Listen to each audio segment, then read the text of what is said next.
I mean, the facts are the facts, that we're seeing levels of anti-Semitism that we haven't seen since the Holocaust. It's got to be countered somehow. So with our education program, we're hoping that this is one way to let people start to appreciate the vast Jewish contribution to our culture. We want this taught in kindergarten on up. You ain't nothing but a hound dog. Jews wrote that. And a Jew wrote White Christmas. Right? Irving Berlin. The other hit he had, God Bless America. Come on. You don't have to be Jewish to do that. That's a tug of the heart.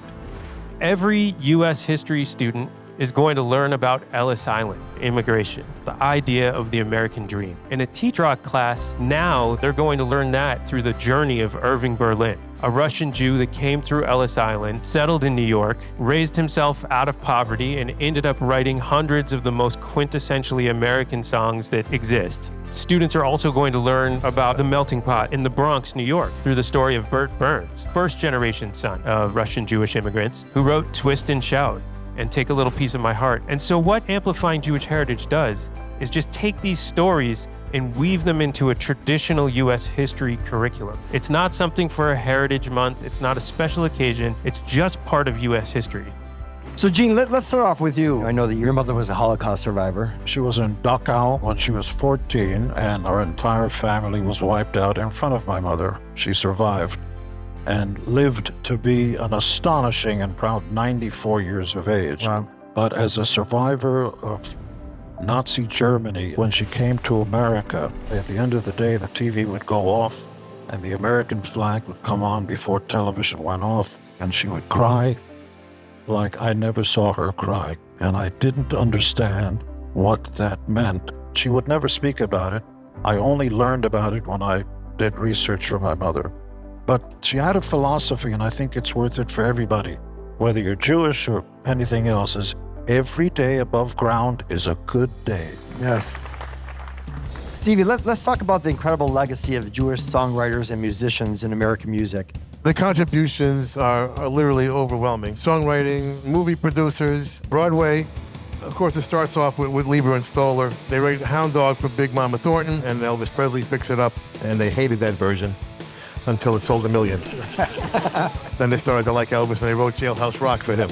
Barry Mann and Cynthia Weil, You've Lost That Love and Feeling, Walking in the Rain for the Ronettes, We Gotta Get Out of This Place for the Animals. Jerry Goffin and Carole King, the first #1 girl group song, Will You Still Love Me Tomorrow? You Make Me Feel Like a Natural Woman for Aretha Franklin. Jeff Barry and Ellie Greenwich, Be My Baby, Christmas Baby Please Come Home. Jerry Ragavoy, Time Is On My Side, Doc Pomus and Mort Schumann. Oh, and then you get to the Bob Dylan, hello. Burt Bacharach and Hal David, Simon and Garfunkel, Leonard Cohen, Billy Joel, Neil Diamond, Amy Winehouse, Carly Simon, Randy Newman, Lou Reed, Janice Ian, Robbie Robertson, half Jewish and half Indian. That counts. Laura Nero, and then the rock stars. There were just, Al Cooper and the entire Blues Project, Manfred Mann, Mark Bolan, Robbie Krieger, Marty Ballin, Mark Knopfler, Daryl Hall, Max Weinberg and Roy Bittan. Gene Simmons. I'm getting there. Andy Burton from the Disciples of Soul, Joe Strummer and Mick Jones from The Clash, Mike Bloomfield, Peter Green, Joey Ramone and Tommy Ramone. Half the Ramones, right? The Beastie Boys, Chris Stein from Blondie, Sylvain from the New York Dolls, Lenny Kaye, David Lee Roth, Sammy Hagar, Dee Snider, Perry Farrell, Leslie West, and of course Gene Simmons and Paul Stanley. That's just a few. And the Jewish managers, the list is incredible. I'm Gail Levin, and I am the daughter of 2 Auschwitz survivors. My mom didn't just play music, she literally played for her life. Masha was a member of the Women's Orchestra in Auschwitz-Birkenau. Music became a way to survive not only physically, but mentally. She was finally liberated on April 15, 1945.